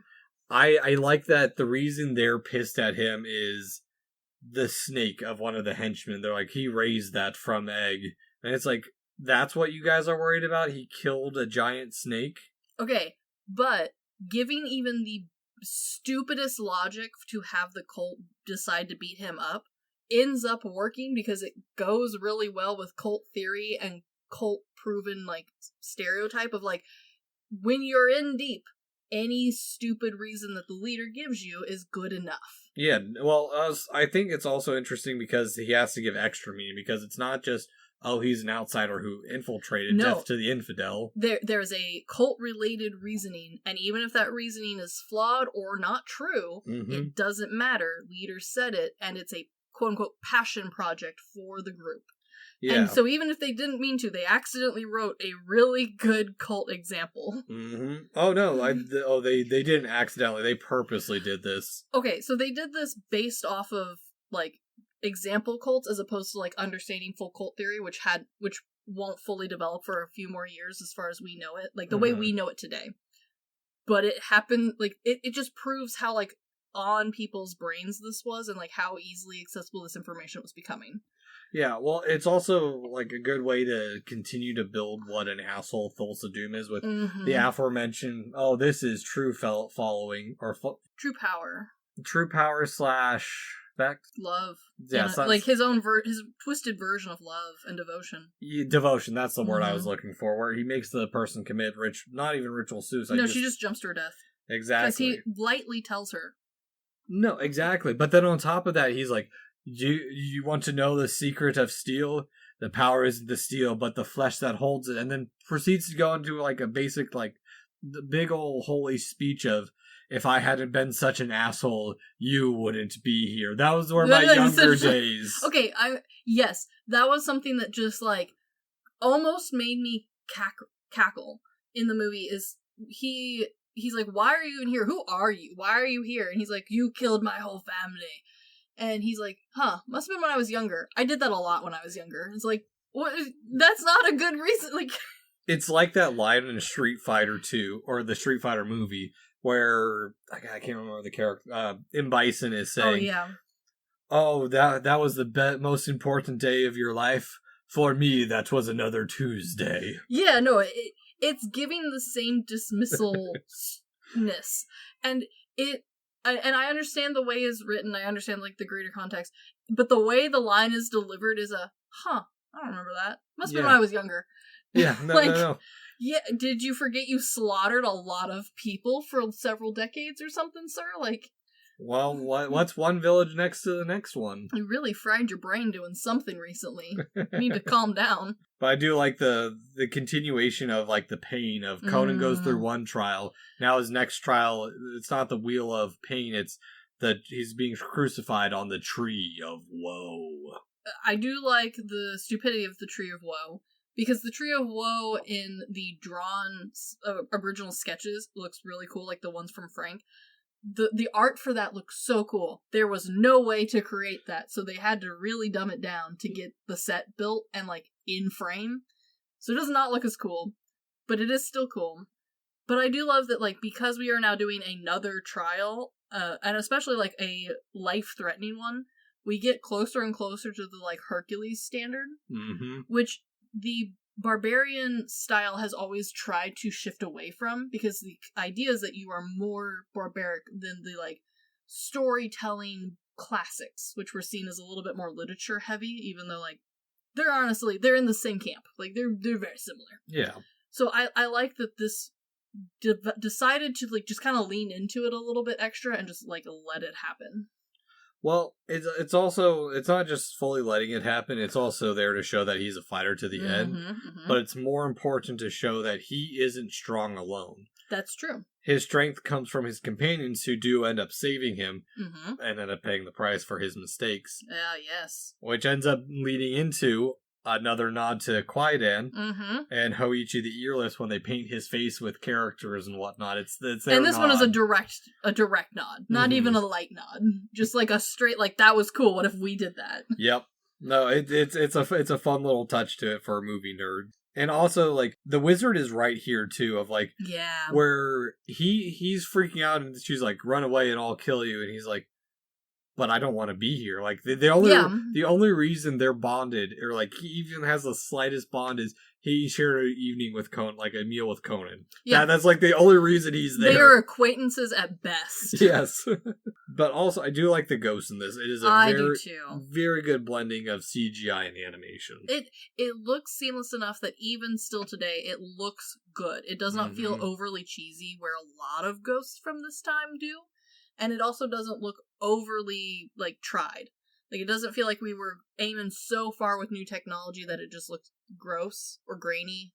This looks smooth. It looks really nice. Yes, it looks like the 80s. But not in, like, honestly, I would argue not in a cringy way. I would argue that the real actors in their costumes look a little stupider than, like, the ghost effects do. Oh, yeah. Well, it's also... I think it's easy to also overlook it, too. Because it's... very much Beauty saving the Beast kind of moment. Where it's her love that actually ultimately keeps him there instead of being carried over by the dead. True. But also, I do like when he is revived, the very iconic posing, return to form. Yes. Almost immediately. Truly found himself. Oh, yeah. But I do like immediately after they revive him, they just straight up go to planning. Yeah, they're like, all right, you better? Cool, let's get going. Well, that's the thing, is like there's moments where I do think this is where some of Schwarzenegger's stoic aspects of portraying Conan come in, where I think it was Subutai who said it, where or they're like, oh, we'll get in, we'll steal her, and then we'll get out. And he's like, good thieves could do that, not vengeful ones. And like, I know that a lot of these lines got pared down to fit Schwarzenegger's abilities, but it really ends up working well. Because it sounds so much cooler to have, like, these, like, big one-liners, as opposed to, like, a full dialogue, a full back and forth. Well, that's the thing is, yeah, the one line to him, and then he just says nothing, because it adds to that level of quiet brooding that is terrifying. No, it really does. It ends up working so much better than I think they had originally planned, and I like this version better, like, by a lot. Yeah, and the whole razzle-dazzle they put on as well, I think it's hilarious. They do a fun job. It's interesting. It doesn't work. Like, in the commentary, they're talking about, like, oh yeah, look, they really blend in. And it's like, no, they don't. No, they don't. But that's okay, because, like, honestly, we are now so far into the movie magic. There's so much that even for an 80s standard, you're like, oh, that was an interesting way to film that. But, like, you don't really mind, because we're so you're so close to the end now. You can taste the final battle happening. Yeah, you know what else you can taste? I don't know what. The darker side of the cult, as it's revealed that they're cannibals. Oh, no! And also snake people. Yeah, cannibals that they had to overexpose quite a bit and hide the gore that they actually had planned because they didn't want to get a higher rating. Yes. There is a lot of blood in this movie in general, along with titties. I like that some of the blood is very practical effectsy. There's some that are a little overdone because it was a lot of blood bags hidden in people's clothing. Yep. But it I don't know, it adds a fun little twist. Yeah. Well, I also like there's a really cool practical effect of Thulsa Doom turning into the snake. It looks really cool, honestly. And it's such a simple one too, because it's just a rubber mask that they pushed a snake head through. Yeah, but it ends up looking it looks spooky. Yeah. It truly does look spooky, and you're kind of already on edge, because you know this is the final battle, and honestly, the twist turn of cannibalism was not expected. Well, this isn't even the final battle. This is just the heist part. Yes, that's true. And so, like, honestly, yes, it does look a little goofy, but it still looks pretty good. But it's also kind of funny, because I'm sitting there watching this, and I'm thinking, when the acid hits mid-orgy, you turn into a snake. You're not wrong. You're not wrong. But that's the fun, because it's supposed to be a serious moment, because there's tension of Conan contemplating whether he's going to attack or not. And like, it's kind of a goofy-ish moment at times, because you're not expecting Thulsa Doom to turn into a fucking snake. I would argue that especially this section of it feels almost like one of those choose your own adventures where, like, you truly do not know what's going to happen next, and you happened to have picked this cannibalistic snake cult that is made of real snakes. Yeah. Like, you did not know that was coming. Yeah, well, I also think it's funny too, because they're planning this whole stealth thing. They're not stealthy, though. No, they're not. So obvious. And the chick that they're trying to kidnap is right there next to Thulsa Doom, who, by the way, is trying to marry her. But... Yeah. They really gloss over that B plot right there. Mm-hmm. I don't super care. No, because you can piece that B plot together if you really bother. Like, there is enough background dialogue and like acting and like character development. What it's there for is to make the revenge not 100% about the revenge. They're there to save the daughter. It's something greater than Conan at this point. And I do like that in another like classic twist, she does not want saving. She is quite happy in her brainwash cannibal cult. Yeah. Like, it is a nice, not really twist, but it is a nice detail that like there's a lot of ways they could have written this. This one isn't even necessarily the easy way out, but it feels like we spent all this time building up all of these elements of realism from the real world. Might as well throw in one more. Yeah. But, I mean, it is a great fight scene. I mean, don't get me wrong, Valerie has a great moment, too, where she uses her dexterity to her advantage of, like, taking down these big guys, which, by the way, they also cast bigger bodybuilders than Conan. They did. Guys who are, like, 5'4" instead of 5, or not 5'4", 6'4" instead of 6'2". A bunch of these guys used to be football players or like rugby players. Football players or fellow bodybuilders with Schwarzenegger. There was a couple of surfers. Yeah. Well, that was Subutai, but there was one very good surfer and then a couple of his buddies. Yeah, but it's a great scene, and there's a great line from Thulsa Doom in this when he draws the snake arrow, which is dope as shit. It is dope as shit. Now they will know why they are afraid of the dark. Now they will learn why they fear the night. It's pretty cool. Yeah. It's pretty dope. Yeah, and then, like, he even misses, like, who he's trying to go for. It kills Valerie. Which is disappointing, but still spooky. It's supposed to be her price to pay for saving his life earlier. Again, she is the hero's downfall, and even if that does not mean his death. Like, that's her whole role. She's his strength is what it is. Not yet. We're gonna get there, though. No, it is her strength because it's another reason for Conan to want to kill Thulsa Doom. That's true. Not only has he killed his entire family, he's killed the only person who's truly loved him outside of the light Subutai bromance. That's true. That's very true. Mm-hmm. And it's also cool showing, like, where he's at afterwards, where the funeral and magic, because the gods have blessed Conan. It's showing that the gods are on his side, kind of, but more so, like, they're rooting for him without actually paying anything into it, because we get Conan a little bit later that he's never prayed to Crom. Yeah, it gives the gods a feeling of true chaos, which I think works best in this scenario, because, like, we're up against a clear, organized structure that is trying to use the power of the gods to their whims, and Conan just happens to draw a lucky draw, and the gods are like, you know what? Go get him. Well, I don't think it's 100% that. It's the fact that he's fighting basically what, as far as we can tell, Thulsa Doom is trying to become another god, or he's challenging the gods. No, for sure. But it leads the gods into a chaotic state, as opposed to having, like, them being a true character of this movie. They aren't really characters, they just happen to show up once, and they're like, you know what, go get them. Yeah. Have fun. Seal of approval. Bye. Pretty much. But also, this is where Subutai is the real bro.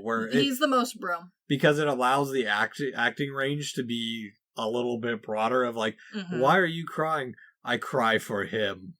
And honestly, it sounds really stupid, but it ended up really developing this character dynamic, because this sort of, like, duality ended up being kind of a important feature of the, like, stoic main character and his normally goofy, silly sidekick. This kind of helped, like, give a reason for silly, stupid sidekick other than just humor. And it's a trend that did continue on a little bit. And we see it used a few other times, but usually that was, like, inspired from usually Japanese cinema. Can kind of see why this one also pulls from. But, like, it helps build this character into something other than just, like, this background character we're told to like. Yeah, well, even in Seven Samurai, Toshiro Mifune's character, he has a very serious moment to him, even though he's a goofy character. Mm-hmm. Exactly.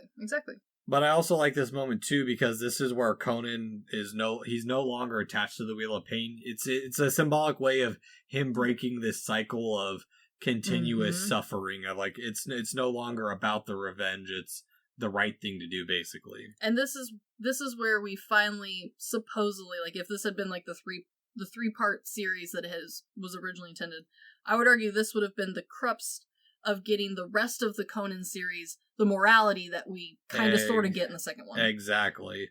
Because this is the part where we finally really get to see his education used of like all the war tactics he's learned over the 20 years of endless combat, and him actually finally opening up to Subutai. Yes. And even giving him one last out of like, you don't have to be here. But I love Subutai's responses. I'd be back with even worse company. A fantastic response. Good bro. And even the magician's there. I love his... I don't know why, but he's here. I love his shield helmet. I do too. Okay.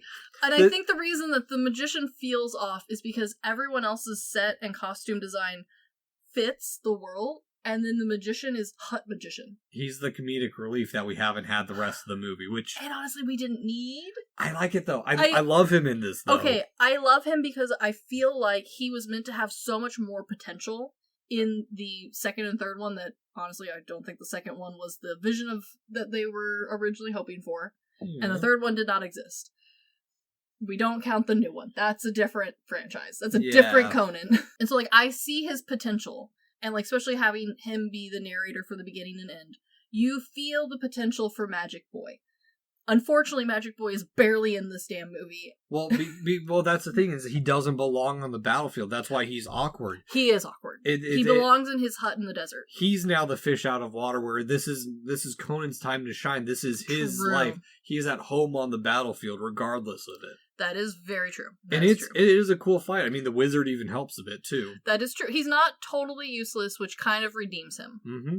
And there's good traps. Mm-hmm. I mean, like they said, they had to find people bigger than Conan or bigger than Schwarzenegger to make it feel like he's in danger. Yeah. And they do a good job with it. I agree. And also impressive that Schwarzenegger did almost all of his own stunts. Yeah. Like, he looks good. He doesn't look cheesy. It doesn't feel like it's being cut away because we need to, for safety reasons, have this other guy do it. It feels fluid. It looks good. Yeah, and even the, like, little flash of Valerie saving him, it's... a little cheesy, but I kind of like it. It's cheesy because she's now a Valkyrie. Yeah. And I like that it does that one little line of where she said, if I die, I will always be by your side. It just adds that, like, little bit... It's the one good magic that we've seen, and it's the magic that's powered through love.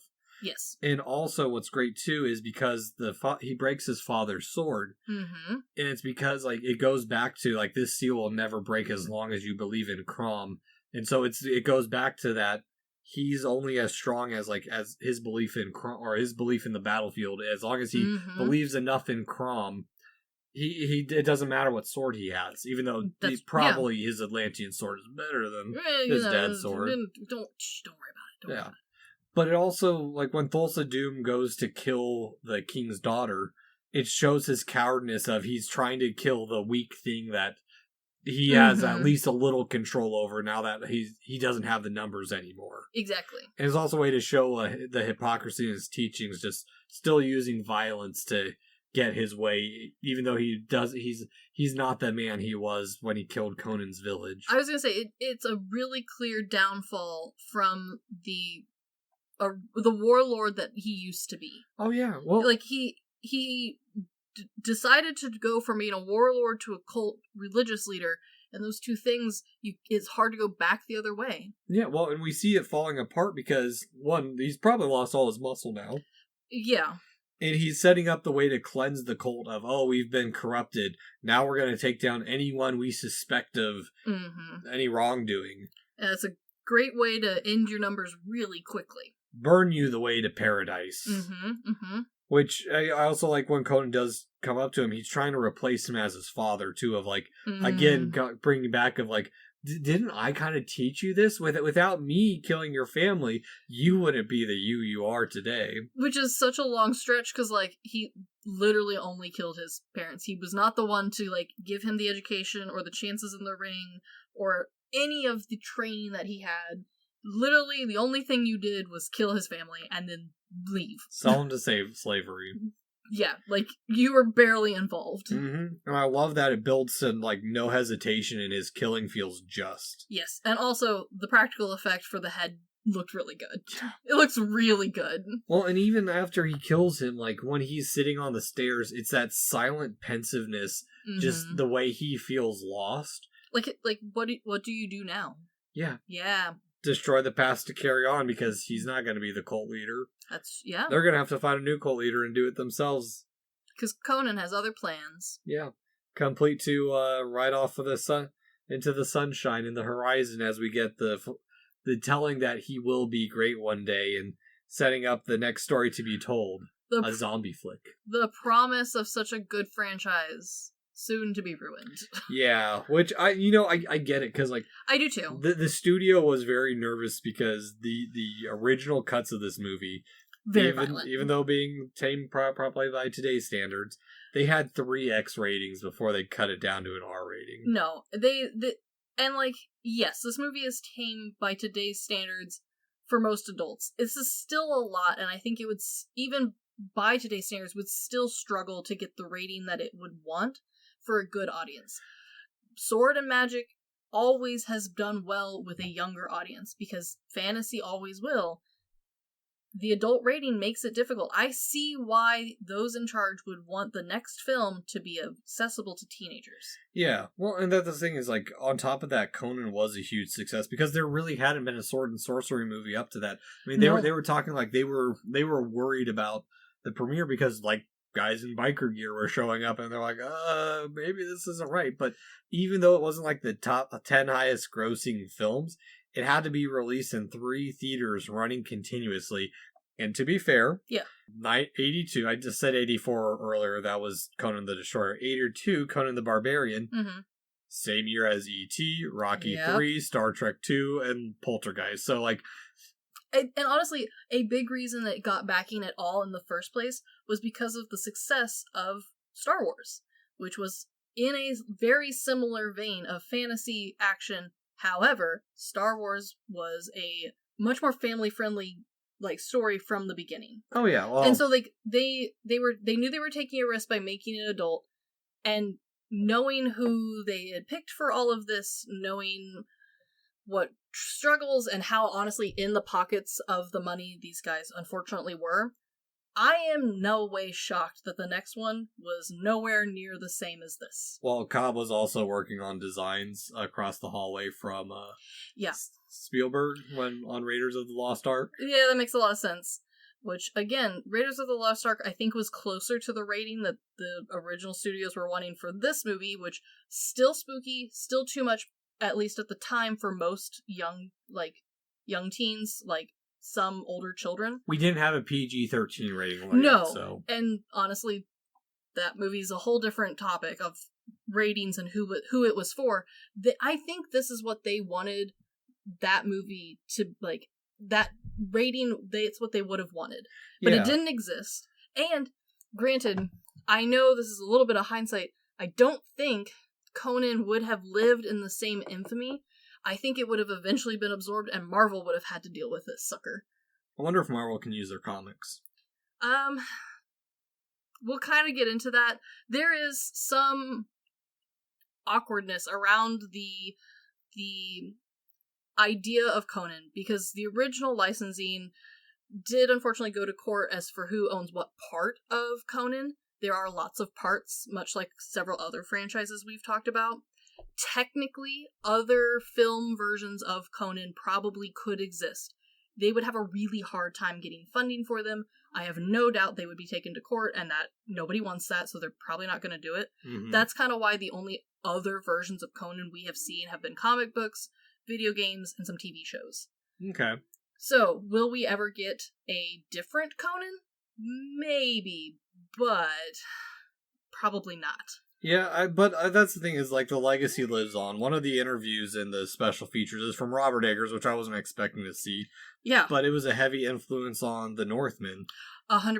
And, like, honestly, you can see the influence of Conan in a shit ton of stuff. both in the more adult versions and also in the kid-themed stuff. Yeah, it defined the genre of the time. It's been spawned off many sequels or not sequels, rip-offs and heavily inspired adaptations. I mean, hell, you have the Deathwalker series or Deathstalker series. You've got the Sorceress series. Mm-hmm. I mean, there's a lot of movies from that era that at the time I was watching them, I'm like, okay, these are weird, bad, dumb and bad, a little extreme. Well, that chick's got 3 titties. Why okay. not? Yeah. It's from Conan. Yeah. And a lot of people argue that Conan, just as himself, not necessarily this movie, along with Hercules, are the 2 cornerstones of this entire genre. And so everything will kind of sort of be based off Conan. Yeah. And I think they're kind of right. I think this is just maybe a lot of people's favorite, and I totally see why. Oh, I can see why too, but I think the biggest tragedy of it all is that originally Stone envisioned his script as like the first of 12 Conan movies coming back like every year, like Bond, or every couple of years. I can see it now. And then even then, when Milos talks about his vision for the trilogy, which still would have been really cool. The first movie was how a sword was made. We see that so heavily well done in this movie. Mm-hmm. The second movie was going to be how a sword was used. And then the third movie was going to be the consequences. It was a good setup for like the rise and fall of Conan. It really was. And we have seen what happens to a 3-part movie, especially from the 80s, that was on the higher end of the PG-13, had a big cult following almost out the gate, and then got brought down. One of 2 things happened. It either died, which is unfortunately what happened to Conan, or your biggest enemy, Disney, gets their freaking little hands on it, and you get an 800-part series, and people have really strong opinions on certain characters. Yeah. So, like, we were going to lose as a fandom either way. I kind of prefer when a franchise just dies, because it gives us hope that maybe someday someone else will buy this and kick it back to life. Yeah, because that's the thing is, well, and I know this is going to piss Riley off. Yeah. I enjoy Conan the Barbarian. Yes. I have more fun with Conan the Destroyer because it's not as serious. It's dumb and it's goofy and I agree. And like, granted, that was the one I grew up on. I didn't get to watch The Barbarian until I was much older, obviously. And for most of the like boyfriends I had, like the guys I had in my life as a child, truthfully, Conan wasn't really on our radar. He-Man was. Yeah, and that live action's something else too. Oh god, yeah, we'll talk about it eventually. But like, you cannot deny the connection between Conan and He-Man. Like, they're almost one and the same in many instances.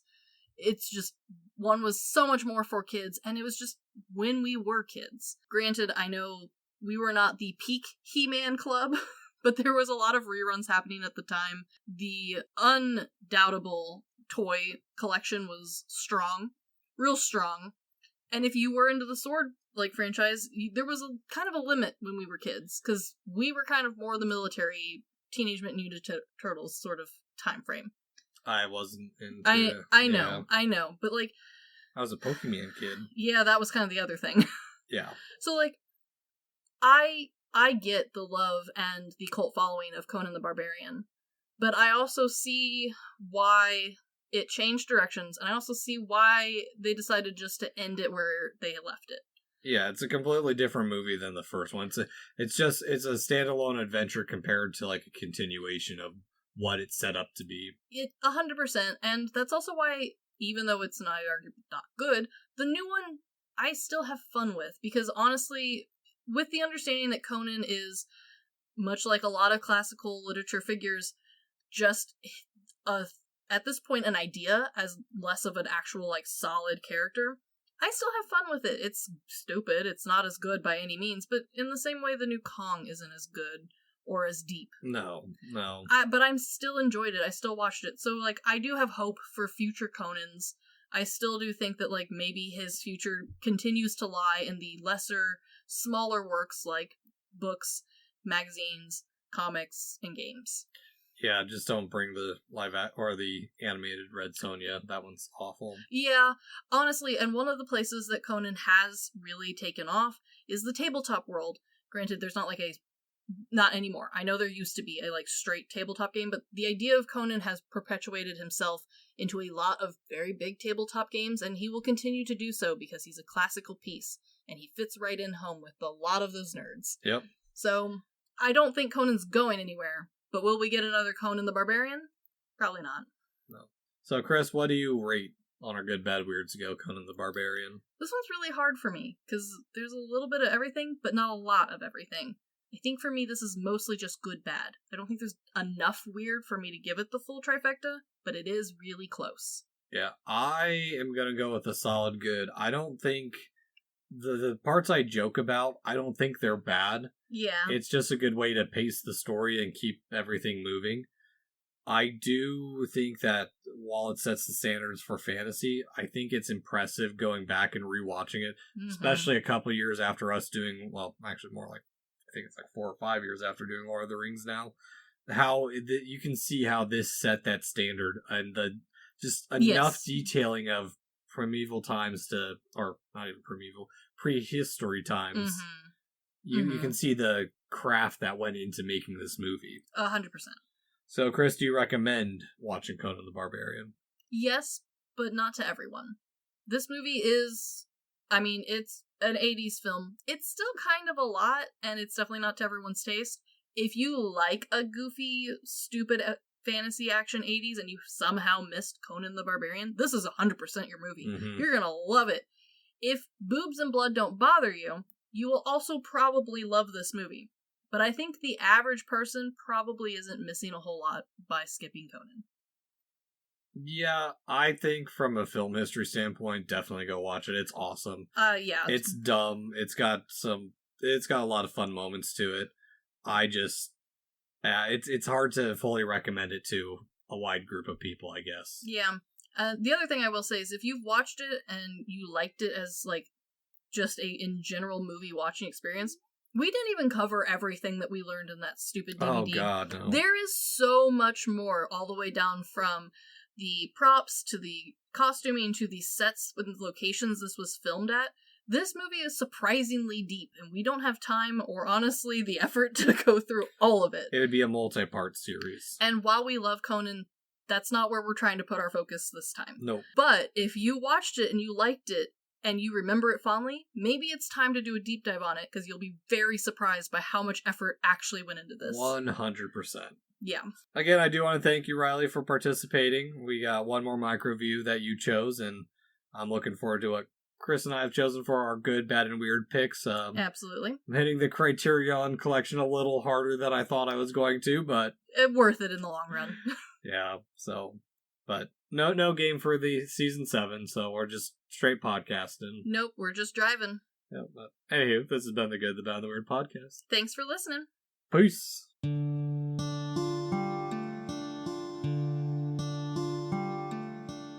Thank you for stopping by this here town of the Good, the Bad, and the Weird. We appreciate your listenership, and if you want more of our takes in your life, feel free to check us out on social media at The Good, the Bad, and the Weird Podcast, or TGTBTW for short. As well, if we missed a fact, your favorite part of a movie, or just have a suggestion and want to reach out and say howdy, feel free to email us at tgtbtwpodcast@gmail.com. And feel free to join our Discord at The Good, the Bad, and the Weird Podcast, where we talk about movies, just share random banter here and there. And always, check out our podcasters, streamers, or any other content creator we shout out in our episodes. We really appreciate it. And as always, thank you for listening. Peace.